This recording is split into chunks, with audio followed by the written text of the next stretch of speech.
सुनो सरकार, देवभूमि श्री विश्वकर्मा महासभा की पुकार। भगवान विश्वकर्मा के वंशज कहे जाने वाले विश्वकर्मा जाति के तहत लोहार, बढ़ई, तांबाकार, सुनियार और मूर्तिकार आज के समय में ये सभी वर्ग बिखरे स्वरूप में हैं, जिनको संगठित करने का कार्य कर रही है देवभूमि श्री विश्वकर्मा महासभा। देवभूमि श्री विश्वकर्मा महासभा हिमाचल प्रदेश के अध्यक्ष केवलराम शरणटा की सरकार से अपील है कि इन सभी वर्णों को एक ही कैटेगरी अन्य पिछड़ा वर्ग यानी ओबीसी में रखा जाए व विश्वकर्मा के तहत आने वाली जातियों के लिए कल्याण बोर्ड का गठन किया जाए। सुनिए इनकी जुबानी। नमस्कार, मैं केवलराम शरणटा, अध्यक्ष देवभूमि श्री विश्वकर्मा महासभा हिमाचल प्रदेश। मैं सर्वप्रथम आपके चैनल का बहुत बहुत आभार प्रकट करता हूं कि आप हमारी आवाज़ को सरकार तक पहुंचाने का प्रयास करेंगे और जो हमारी मांगे हैं वो सरकार के कानों तक गूंजेगी। हमारा इस सभा के माध्यम से जो हमारे विश्वकर्मा के 5 पुत्र जो 5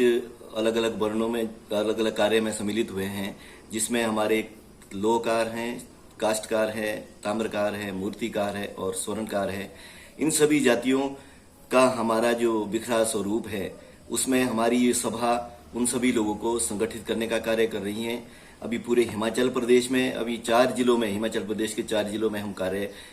इस सभा के माध्यम से जो है लोगों को संगठित करने का कार्य कर रहे हैं, जिसमें हमारा सर्वप्रथम शिमला जिला बहुत अग्रणी रूप से संगठित होने में सक्षम रहा है और उसके बाद हमारा सिरमौर, इसमें सिरमौर है, सोलन है, बिलासपुर है, मंडी है और किन्नौर जो हमारे जिले हैं वो सभी जिले जो है इसमें जुड़ने आगे आ रहे हैं।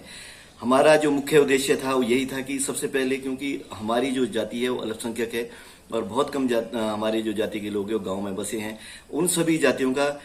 फिर एक बिखरा स्वरूप है जो सभी अपने अपने रूप से जो है कार्य करते हैं। हम सभी, हमारा जो इस सभा के माध्यम से कार्य है वो ये था कि हम सभी लोगों को संगठित करके और हमारी जो समस्याएं हैं आए दिन प्रतिदिन वो सरकार तक पहुंचाने का प्रयास करें, क्योंकि मशीनी युग है, आधुनिक होड़ में जो है अब हमारे जो यहाँ जो ये काश्तकार है, लोहकार है, उनका जो कार्य है वो धीरे धीरे पिछड़ता जा रहा है। समाज में जो हमारी एक पहचान थी, हमारे एक मान सम्मान था, वो धीरे धीरे खोता जा रहा है। तो और हमारे जो युवा पीढ़ी के लोग हैं वो अपने पुश्तैनी कार्य से पीछे हट रहे हैं और आज की आधुनिकता की होड़ में वो जो उनमें कार्य कौशलता होनी चाहिए थी वो नहीं है। तो ऐसी ही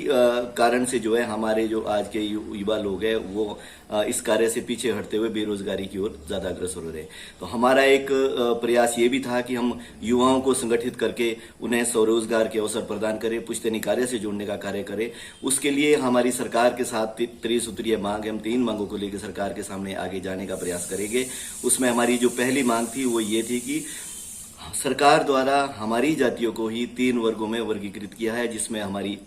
कुछ जातियां अनुसूचित जाति में है, कुछ हमारी ओबीसी में है और कुछ जनरल में हमारे को डाला गया है। जबकि हमारा आपस में रोटी बेटी का संबंध है, हमारा आपस में किसी तरह का कोई भेदभाव नहीं है, हम आपस में हमारे नाते रिश्तेदारी हैं और उसके बावजूद भी ये बड़ी विडंबना है कि सरकार हमें विभाजित करने का प्रयास कर रही है। तो हमारा सबसे पहला काम था कि हम अपने जो समाज के सभी वर्गों को जो अलग अलग वर्गों में वर्गीकृत है उनको एक ही वर्ग में ओबीसी में लाने का प्रयास कर रहे हैं। सरकार से हमारी ये पहली मांग थी कि सरकार हमने इसके बाद अन्य राज्य का भी स्टडी की है, जिसमें हमारे जो दिल्ली है, हरियाणा है, पंजाब है, उत्तराखंड है, उत्तर प्रदेश है, बिहार है, ऐसे कुछ राज्य के हमने डाटे भी एकत्र किए हैं, जिसमें राष्ट्रीय ओबीसी कमीशन के जो डाटे हैं वो हमने कलेक्ट किए थे। उसमें ये सभी जातियां जो हमारे हिमाचल प्रदेश में, सभी जातियां ओबीसी में पहले से ही सम्मिलित हैं, पर हिमाचल ही एक ऐसा राज्य है जिसमें इन्होंने हमारे को यहाँ पे 3 भागों में विभाजित किया है। तो हमारी सरकार से पहली मांग है कि हमारे सभी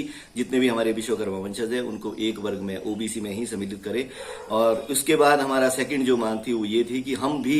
अपनी जो बात है वो सरकार तक आसानी से पहुंचा सके, सरकार के पेट्रोल पे बैठ के हम अपनी बात को सरकार के, अपनी समस्याओं को सरकार तक आसानी से पहुंचाने में कामयाब हो। उसके लिए हमारी दूसरी मांग थी कि हमारा राज्य स्तरीय विश्वकर्मा समाज कल्याण बोर्ड बने और जिसमें हमारे सभी जो भाई बंधु है, जो अलग अलग क्षेत्रों से लोग हैं, उनकी आवाज सरकार तक पहुंचाने में हम आसानी से हमें मिल सके। सेकेंडली, इसमें बड़ी बात ये थी कि सरकार द्वारा हाल ही में 12 राज्यों का गठन किया, 12 कल्याण बोर्ड का गठन किया गया है। 12 कल्याण बोर्ड में अलग अलग जातियों के लिए, चाहे वो राजपूत है, ब्राह्मण है, कोली है, अपने वाल्मीकि समाज है, इन सभी लोगों का जो है कल्याण बोर्ड बनाए गए हैं। उसके बावजूद गोरखा कल्याण बोर्ड भी हमारे सरकार द्वारा बनाया गया, लेकिन बड़ी बात यह है कि हमारे लिए अभी भी मतलब किसी तरह के कल्याण बोर्ड की अभी बात नहीं हुई है, और हम सरकार से ये भी एक हमारी मांग है कि हमारे लिए कल्याण बोर्ड का गठन हो। तीसरी जो हमारी बड़ी मांग वो यही थी कि हम युवाओं को आधुनिक जो आज की तकनीक है उसमें उनको प्रशिक्षित करें, और प्रशिक्षण के बाद वो अपना जो कार्य है वो एक ही छत के नीचे उनको ट्रेनिंग भी दी जाए और वहीं वो कार्य भी करे, और उसके बाद उनका मार्केटिंग व्यवस्था भी हो। तो आज की आधुनिकता की होड़ में वो अपने आप को तकनीकी रूप से परिपक्व हो और उसमें कार्यकुशलता उनमें आए, तो उसके बाद वो जो है हमें आगे मतलब जो उनका प्रोडक्ट है उनको मार्केटिंग करने में आसानी हो। उसके लिए हमारी सरकार से मांग थी कि हर ब्लॉक स्तर और जिला स्तर पे हमें एक हमारे जो कम्युनिटी हॉल है, जो सामुदायिक भवन है, विश्वकर्मा सामुदायिक भवन के नाम से जो है हमें उसके लिए जगह भी प्रोवाइड कराए और हमें सहायता दे, ताकि हम अपने युवाओं को हम आसानी से जो है प्रशिक्षण प्रदान कर सके और प्रशिक्षित करके उन्हें स्वरोजगार की ओर जोड़ सके। धन्यवाद।